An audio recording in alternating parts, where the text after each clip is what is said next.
Bab 278. Si bocah kecil akan bangun. Seluruh anggota Sekte Pedang sudah mempersiapkan diri untuk kemungkinan terburuk, jadi mereka tidak mempertahankan apapun.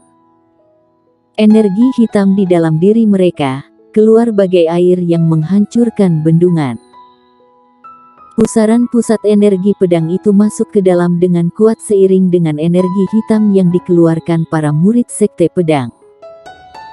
Pusaran pusat energi pedang itu semakin lama semakin kuat dan membesar. Di antaranya memiliki energi pedang yang menakutkan dan begitu menggentarkan, membuat orang tidak berani melihatnya secara langsung. Melihat para murid Sekte Pedang membentuk formasi pedang, ekspresi warrior yang menjadi sedikit tegang. Meski dia tidak memiliki persepsi yang baik terhadap para murid Sekte Pedang, tapi harus diakui, kemampuan para murid Sekte Pedang beberapa hari ini sangat kuat. Apalagi formasi pedang yang memiliki kekuatan yang menakutkan itu, bahkan dia sendiri juga sangat was-was. Namun, meski pusaran pusat energi pedang itu begitu kuat, tapi di hadapan monster hitam yang begitu banyak dan di antara pegunungan puluhan ribu, itu sama sekali tidak berguna. Tidak perlu dikatakan dengan adanya Bravo yang begitu misterius di hadapan mereka. Ini sama saja dengan para murid Sekte Pedang, sama sekali tidak memiliki kemungkinan untuk menang. Sepertinya, para murid Sekte Pedang juga tahu, mereka tidak memiliki kemungkinan untuk menang, jadi, ekspresi mereka begitu teguh, tentu saja, yang lebih banyak adalah ketakutan dan kesedihan. Baik monster hitam maupun manusia, jika diizinkan, siapa yang tidak ingin tetap hidup? Melihat para murid Sekte Pedang membentuk formasi pedang di dalam pusaran pusat energi itu, Bravo hanya mencibir. Saat dia akan menyerang, tiba-tiba tanpa sengaja melihat warrior yang berdiri di belakang para murid Sekte Pedang. Saat melihat warrior yang, Bravo mengerutkan dahinya, lalu berkata, "Kamu." Mendengar ini, para murid Sekte Pedang tertegun, kemudian semuanya melihat ke arah warrior yang dengan tatapan kebingungan. Melihat Bravo yang bicara dengannya, warrior yang juga tertegun, kemudian dia tersenyum pahit. Si bocah kecil sekarang sudah tidak ada, jika Bravo menyerangnya, mana mungkin dia bisa melarikan diri. Tanpa berpikir lama, warrior yang pun berjalan keluar, menatap Bravo dan berkata, "Saat bertemu terakhir kali, kamu membawa pegunungan puluhan ribu dan begitu banyak monster hitam untuk mengepungku. Tidak disangka, saat kita bertemu lagi, kondisinya juga sama, apa kita begitu tidak cocok?" Bravo tersenyum ringan, kemudian melihat sekilas ke arah pundak warrior yang dan berkata, "Di mana bocah kecil?" Mendengar ini, alis warrior yang berkerut. Tentu saja dia tahu, siapa yang Bravo maksudkan. Apakah pegunungan puluhan ribu ini masih belum menyerah terhadap bocah kecil? Bravo seperti dapat mengetahui pikiran warrior yang, dia pun melanjutkan, "Aku hanya bertanya saja, tidak bermaksud apapun." Setelah mengatakan ini, Bravo terdiam beberapa saat, lalu berkata lagi, "Jika tidak merepotkan, apakah bisa membiarkanku melihatnya?" Mendengar kata-kata Bravo, warrior yang menghela napas lega di dalam hatinya. Jika Bravo sungguh mengincar bocah kecil, maka sekarang dia berada dalam bahaya. Dengan tidak adanya ancaman dari garis keturunan bocah kecil, warrior yang pasti akan mengalami kekalahan jika harus menghadapi monster hitam yang begitu banyak ini. Warrior yang bergumam sebentar, lalu menggelengkan kepalanya dan berkata, "Sekarang tidak bisa." Bravo juga tidak marah, dia hanya menganggukkan kepala, kemudian melihat ke arah para murid Sekte Pedang yang ada di samping warrior yang dan berkata, "Mereka adalah temanmu." Mendengar kata-kata Bravo, hati para murid Sekte Pedang langsung gemetar. Orang bodoh pun bisa melihat warrior Yang dan Bravo memiliki hubungan yang tidak biasa. Dengan kata lain, hidup mati mereka saat ini, takutnya berada di dalam tangan warrior Yang. Hanya saja, begitu mereka teringat bagaimana mereka menyindir dan menghina warrior Yang sebelumnya, ekspresi para murid Sekte Pedang semakin suram. Warrior Yang juga mengerti maksud kata-kata Bravo. Hanya saja dia mengerti, Bravo mengatakannya bukan karena menghargainya, tapi karena bocah kecil. Jika tidak, jangankan tidak membunuh para murid Sekte Pedang karena dia, mungkin saja dia akan dibunuh bersama dengan mereka. Warrior Yang melirik sekilas ke arah para murid Sekte Pedang, lalu berkata santai, "Bukan. Jangan bercanda, warrior Yang bukan orang yang membalas kejahatan dengan kebaikan. Dia lebih suka membalas kejahatan dengan kejahatan." Setelah mendengar kata-kata warrior Yang, ekspresi murid Sekte Pedang semakin tidak enak dilihat. Dan, saat ini warrior Yang tiba-tiba menunjuk Winda Liu dan Ye Nikai, lalu berkata, "Kedua orang ini temanku." Bravo melihat sekilas ke arah dua wanita itu, kemudian melihat sekilas ke arah warrior Yang dan berkata, "Kalian pergilah." Warrior Yang menganggukkan kepala dan bersiap pergi, tapi saat ini Winda Liu tiba-tiba menghalangi warrior Yang. Dia seperti akan mengatakan sesuatu, tapi warrior Yang terlebih dahulu menggelengkan kepala dan berkata, "Hidup mati mereka tidak ada hubungannya denganku. Menyelamatkan murid-murid Sekte Pedang ini. Jangan bercanda." Warrior Yang bukan orang baik, juga bukan orang yang bisa berpikiran terbuka.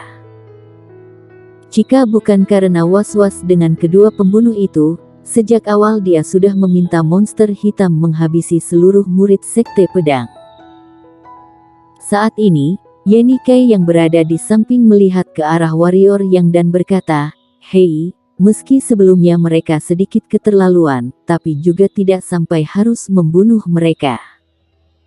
Lagi pula, bukankah kesayanganku sudah mewakili mereka meminta maaf padamu? Sebagai lelaki, kamu tidak bisa begitu berpikiran sempit. Jika tidak, aku akan meremehkanmu. Jadi, tetap saja dia yang bersalah." Sebenarnya di dalam hatinya, warrior Yang sangat meremehkan Ye Nikai.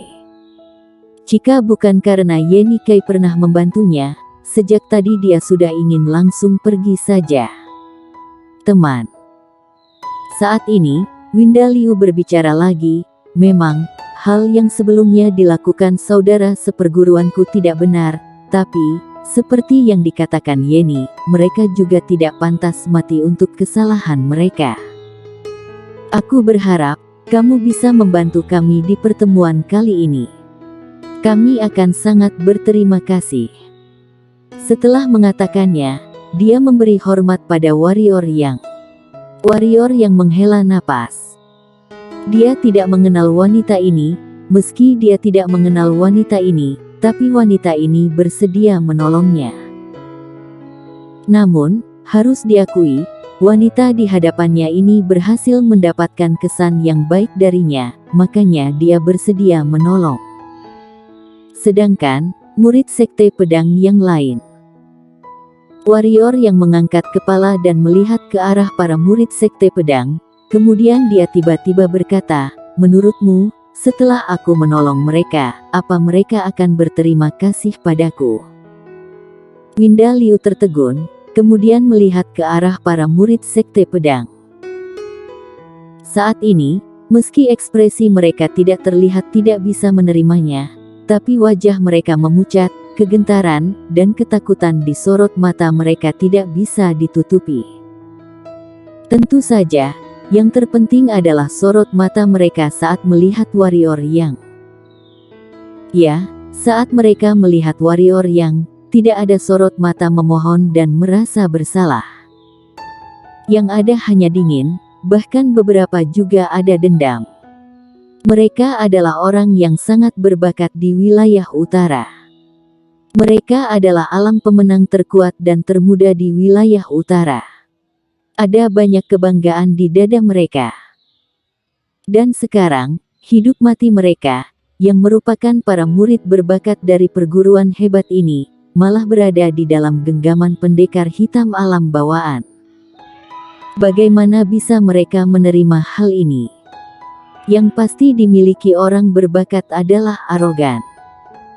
Karena itu, meski berada di antara hidup dan mati, mereka tetap tidak meminta pertolongan warrior yang. Melihat ekspresi wajah para murid sekte pedang itu, Winda Liu menghela napas, kemudian menoleh ke arah warrior yang dan berkata, "Kamu tenang saja, aku tidak akan membiarkan mereka membalas air susu dengan air tuba. Aku mohon."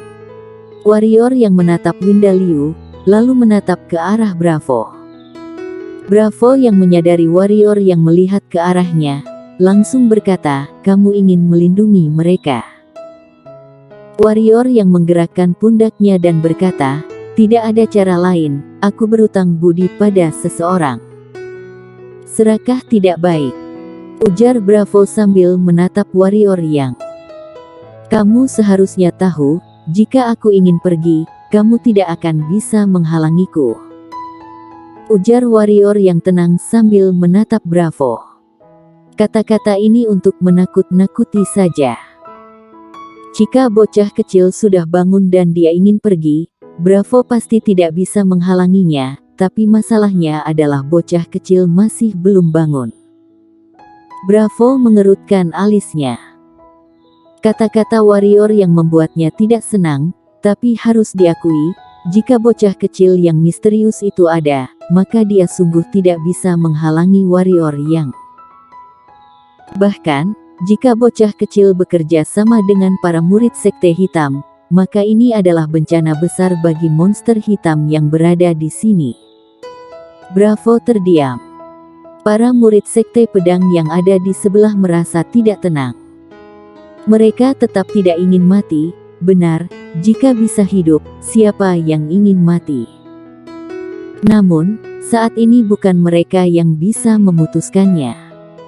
Hidup mati mereka berada di dalam genggaman Bravo. Jadi, saat melihat Bravo terdiam, perasaan mereka pun menjadi tegang. Sedangkan, mereka secara tidak sadar telah melupakan alasan kenapa Bravo bisa terdiam dan ragu. Sebenarnya, saat ini warrior yang juga sedikit tegang.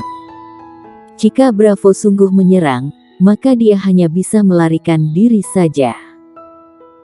Tanpa adanya bocah kecil, jika harus menghadapi monster hitam yang begitu banyak ini, dia pasti akan mati. Sedangkan Winda Liu dan Yenny Kai yang berada di samping juga merasa tidak tenang. Saat ini mereka tidak memikirkan, kenapa Bravo bisa begitu gentar pada warrior yang. Jangankan mereka, bahkan saat ini, para murid sekte pedang tidak memikirkan masalah ini. Yang mereka pikirkan sekarang adalah, apakah mereka masih bisa tetap hidup. Setelah beberapa waktu, Bravo mengangkat kepalanya dan menatap warrior yang sambil berkata, "Kamu mau pergi ke medan perang kuno?" Warrior yang tertegun, tidak tahu kenapa Bravo bisa tiba-tiba bertanya seperti itu, tapi dia juga tidak menutupinya. Dia menganggukkan kepala dan berkata, "Ada pertemuan yang begitu besar, bagaimana mungkin aku bisa tidak pergi melihatnya?" Setelah mendengar ini, Bravo langsung tersenyum dan berkata, "Baiklah, aku tidak akan mengambil nyawa mereka untuk sementara waktu.